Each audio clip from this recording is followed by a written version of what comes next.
Well, today we have a World War II love story in honor of Veterans Day.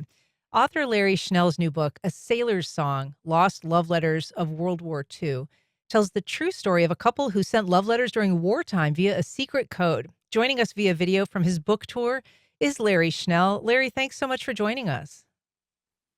Thank you. I'm pleased to be here.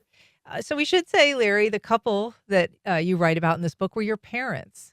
Um, Yes. Arthur and Flo Schnell. Your dad was in the Coast Guard. Tell us a little bit about how you found this cache of letters. Yeah, my mother and father lived in upstate New York most of their lives near Cooperstown. And then in the retirement, they became snowbirds and they lived in Vero Beach for the winter. Upstate New York attic was full of war memorabilia. I mean, lots and lots of boxes of things, photographs and war stuff. Not so Vero Beach, but when my mother died in 2007, I went down to the house in Vero Beach with my sister and, trying to clean things out. And I looked up in the attic and there was nothing in the attic except this box. And it was a pretty ragged looking box. It was not the kind of box you'd consider a repository for anything of interest. It was actually a bacon box from Utica, New York that had 12 pounds of bacon. And it was stamped, inspected, and passed. So I took it down, looked at it, and it was full of war letters. And I just glanced through them and just closed it back up because I said, this is much too vast for me to get into without having at least a year to work on it. There were letters both ways, from my mother to my father and from my father to my mother. So I glanced at a few things, and one of the things I noticed was, of course, all the envelopes were stamped. My father's envelopes were stamped, inspected, and passed, like the bacon box in Utica, and I thought that was kind of interesting. But one letter I mean, we should referred clarify to, what you're talking about there. I mean, you found these letters in a box that originally had bacon for sale in it. yeah, Okay. yeah, and it was covered with wax, which might have helped preserve some of the letters. Huh. One of the letters said, "Remember the code." I had no idea what they were talking about, and I didn't for 6 years. And then my brother had the code letter that my father sent to explain the code that he would use to tell her his location on the ship. So that blew things kind of wide open there, and I started to go back and read the letters with an eye for that.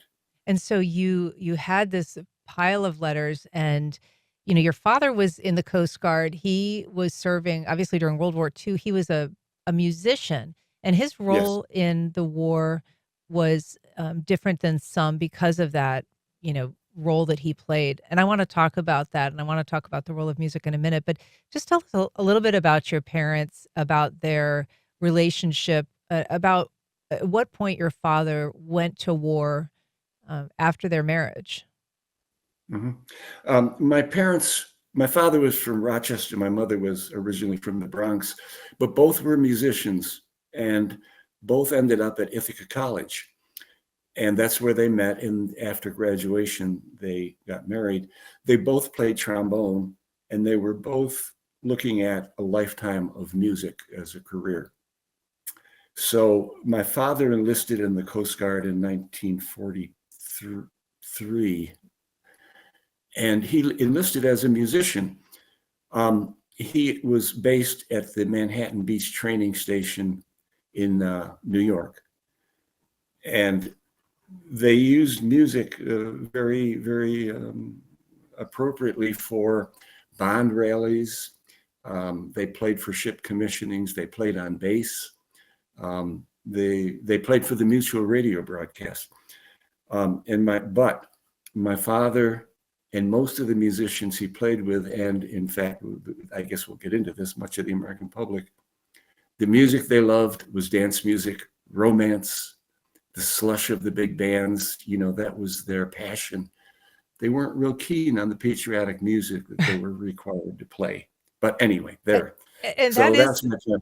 I mean, that Yeah. is something that you talk about in the book, is the fact that, in the minds of some of the folks in the military, this was going to be a great kind of animating force for troops, playing patriotic music, listening to it, reinforcing their commitment to the war effort. But what really spoke to them was this really sometimes just, overblown but wonderfully romantic music of that era and the sound of big bands, which is, what your father and his colleagues enjoyed performing because that was what the soldiers and the sailors liked listening to.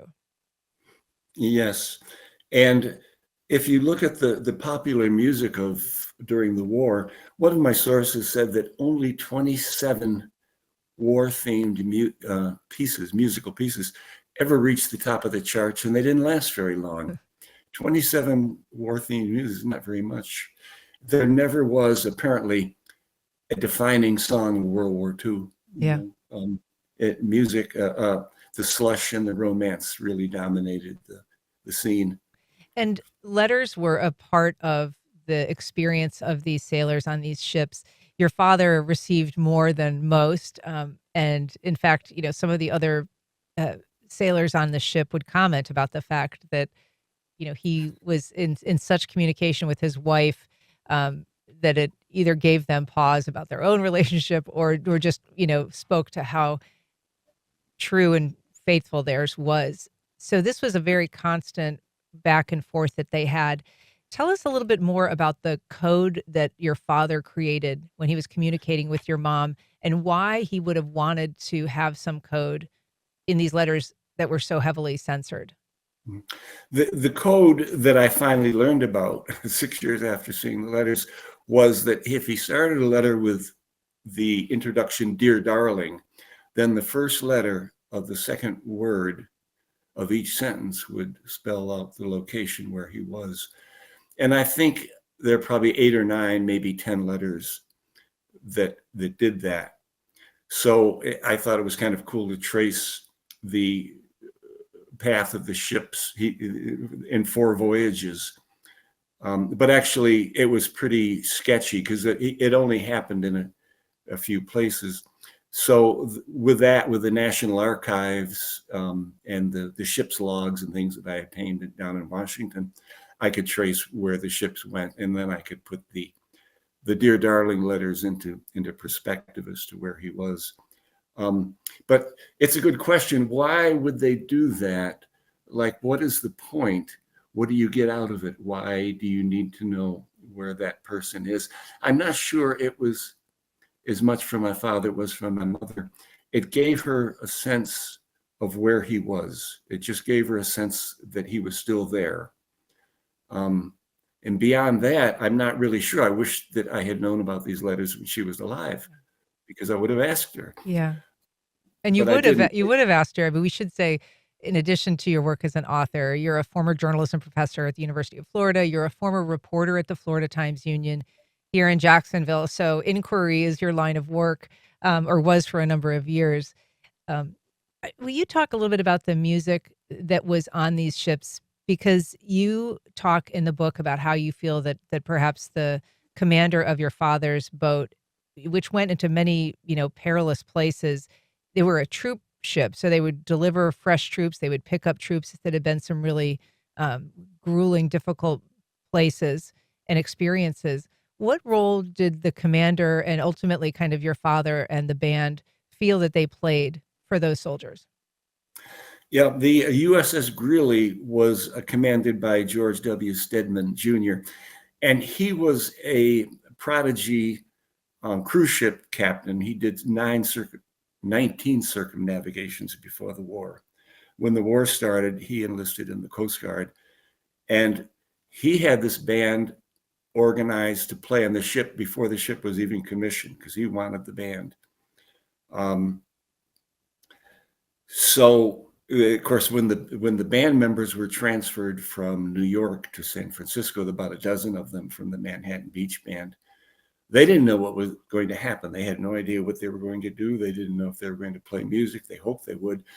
And as it turned out, the ship had a piano and an organ, and it had a music room, and it had a sound system throughout the ship.